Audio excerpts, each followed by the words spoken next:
As a kid growing up on the ranch in Spearfish, I remember a lot of different buildings coming in contact with them. Some of those we used when I was younger, others just sort of stood there. Some stored things, and others were just left to the elements. The photo you see on the screen this morning is a painting of the ranch I grew up on. That's how it looked when I was a kid. Over the years, some of the structures you see have fallen over. Some we had to tear down for fear of collapse and that they would hurt someone. The red barn you see in the picture is still standing, and so is the original Montgomery Ward house built in 1922.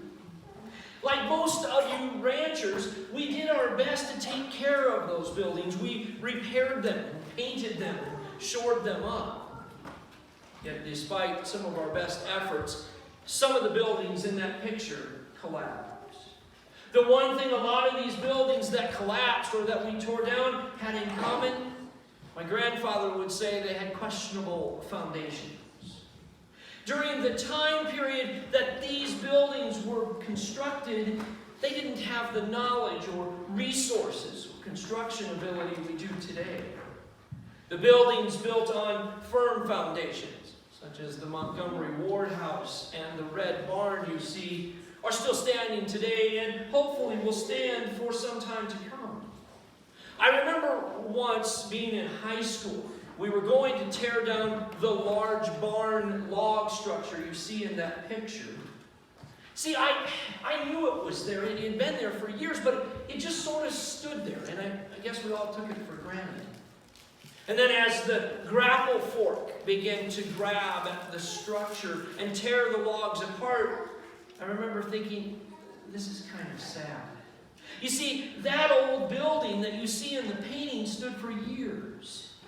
But its foundation was just not as solid. And the building at the time we tore it down would have fallen over soon.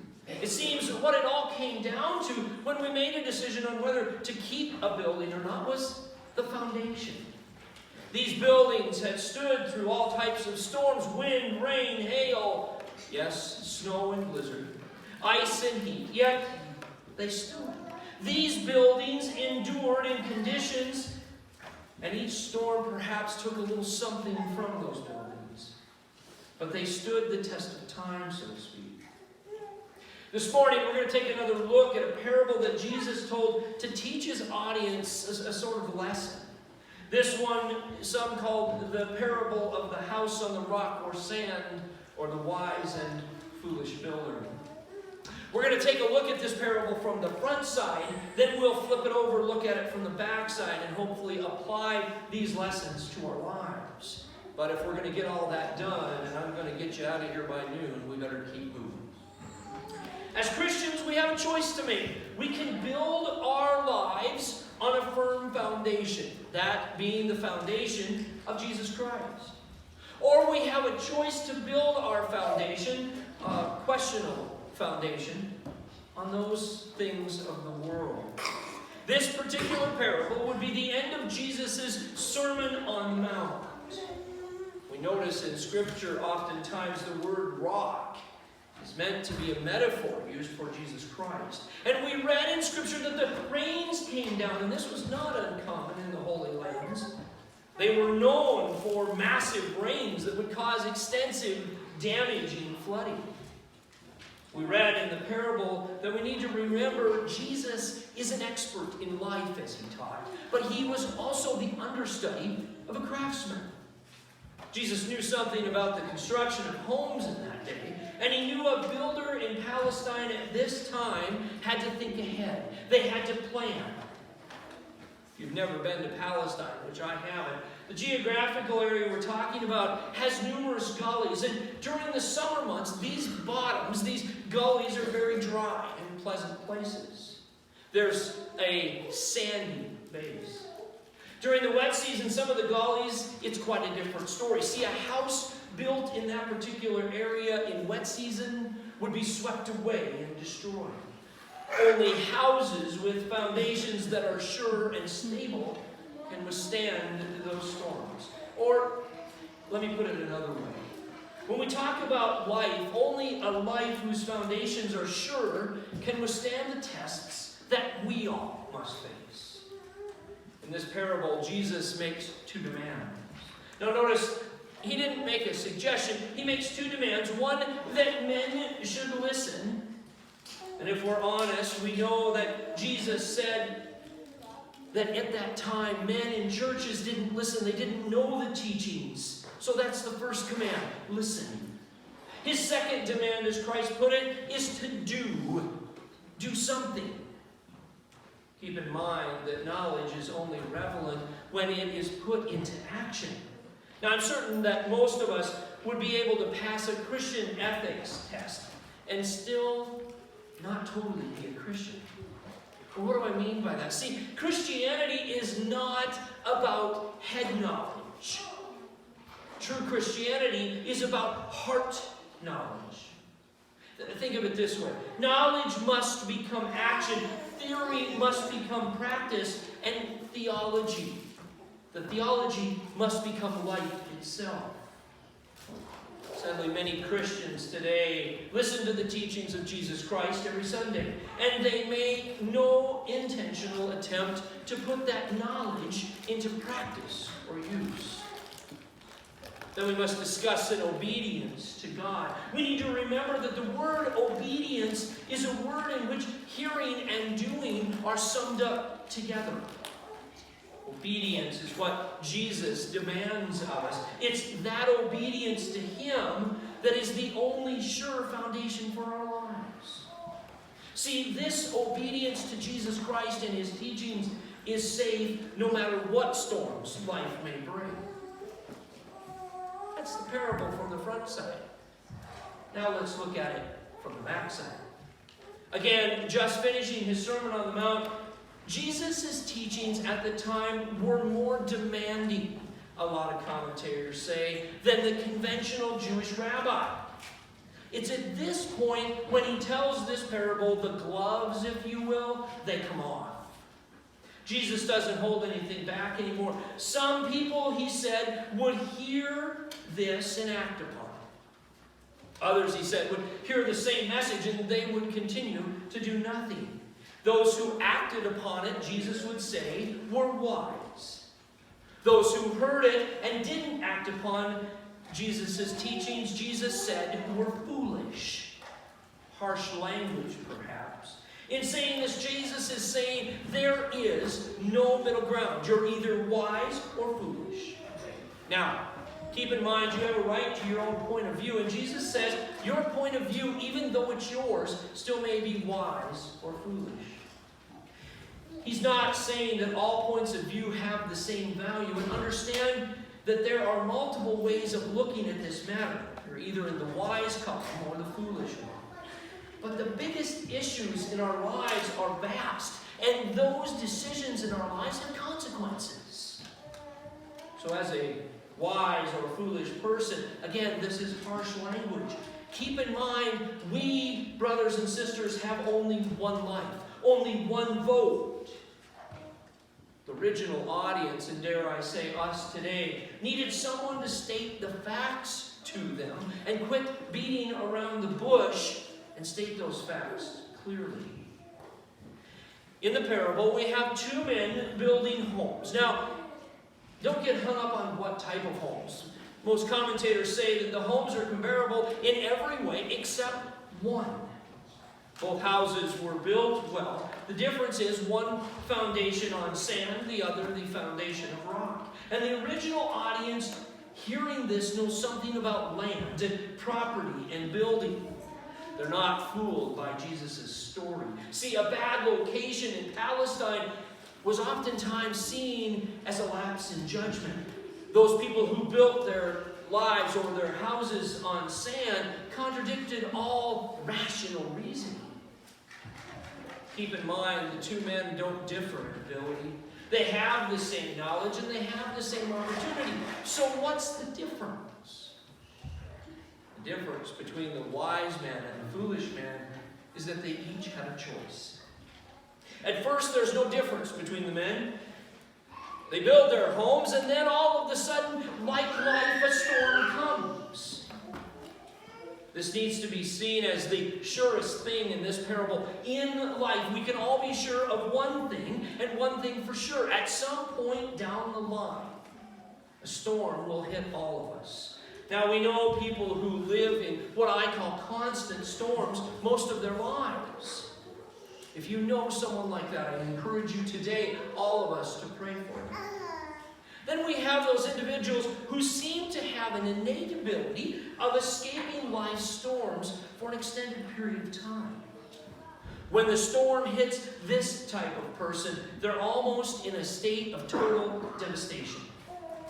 We notice this because they say things like, "Why is this happening to me?" Some of life's storms, if we're honest, catch all of us just off guard. But it's during these storms we discover something about our houses. The whole issue of this parable is about foundations of homes. Jesus is making a point to all of us as his followers. We should know better. We as followers of Christ should know better than to put our houses or our foundations on sand. There's the possibility, of course, that the builders in the stories that built their houses on sand were suffering from the, "well, yeah, I know, but it'll never happen to me" syndrome. Sometimes in life, we just need to acknowledge that the odds are against us. Some build their homes on sand. Why would you do that? Because the real estate is cheaper. Sometimes there's a marginal ethical decision, and we, as followers of Christ, end up on the unethical side. The excuse, of course, being is everyone's doing it, when in reality, no one is doing it. Those who are looking for shortcuts, often these individuals are convinced to buy sandy property. And then we have those who are taken up by what I call life's externals. These people are interested in things and in hopes. Why? Because they want to impress their friends. They want to impress their neighbors. This whole idea that people would intentionally choose to build houses on sand bothered Jesus. He knew after his teaching on the Mount, and even after teaching this parable, not everyone would follow him. In fact, very few would follow him. Jesus said, "Those who heard and did not act are fools." See, the main point of the parable is the value of the house itself. The reason the foundation or the land which men in the parable were building is because we only get one home. Think for a moment about this house we call the body. Simply put, we abuse it and hope that it'll last forever. Our daily choices eventually put the body, in fact the whole house, in danger. Then we have the mind, the most meaningful part of the entire home, and sadly we can and have the ability to mess up our minds. How? Through idleness, hate, resentment, pettiness, and so on. All of these things can and will over time affect our minds. Lastly, but certainly not least important, in this house is the other part, and that part is the soul. It is the soul of the house that Jesus has the greatest interest in. The decisions we make today shape the ultimate decisions for our souls. They are our eternal decisions. Jesus said some are fools, and they don't realize the value of the house that God put us in charge of. Well, it's a great story. It tells a story of two builders, one on rock, one on sand. But what's that have to do with us? Well, like the original Palestinian audience, we have a choice to make. We've heard the teachings and the lessons of Jesus Christ, remembering that Jesus demanded two things of us. First, he asked us to listen. Secondly, he demanded that we do. I know you're listening, but what my question is after you listen, what are we, brothers and sisters, doing with the teachings of Jesus? Remembering that Jesus is seen as the rock in the parable, is our house, is your house built on the rock of Jesus Christ? Could it withstand the storms that life brings? I said, if you build your house on the rock of Jesus Christ, you could withstand life's storms. I did not say it would be easy. See, hearing the teachings of Jesus Christ every week and not doing anything, for those of you who are readers like I am, it's like reading the first half of the book and never finishing it. Keep in mind that I said Jesus demanded these things. It's not as if he suggested, by the way, when you get around to it, he demands it. Meaning it's a direct order. And we've been given the opportunity to know Jesus Christ on a personal level. Isn't it only fair that others have that same opportunity to make a choice for themselves? How can others in our community, in our country, and in our world, how can they be held responsible for something they don't know about when they don't know the teachings of Jesus in the first place? So how do they hear about it? They hear about it through us. The easy way for us, of course, is to build on the sand. After all, that's the cheapest option. Then we're building our lives on the world and empty promises. That's the easy option. But I know this is a room full of South Dakotans. We have a farming and ranching background, and it's not in our nature to take the easy road. It's also not in our nature to go with the flow. Brothers and sisters, the stakes are high this time. We're talking about our lives. More importantly, we're talking about our salvation. With the stakes so high, I, for one, don't want to take any chances. I hope that in my life I choose to build my house on the rock of Jesus Christ. I hope it's obvious to those around me that I come in contact with. People have given me a second look. Sometimes they'll say, "What's different about you?" The difference in my life is Jesus Christ. It's a path I've chosen. No, it's not the easy one. And the path I've chosen when I say I follow Jesus Christ is not popular in our world. It is, however, a decision I made all by myself. I choose to follow Jesus Christ, but remember, that doesn't mean that I always get it right. I'm by no means perfect. You see, I'm a child of God, saved by grace through faith. I work continually on being a Christian every day. This path I'm on is a difficult one, but it's one that will have its rewards greatly in the kingdom of heaven.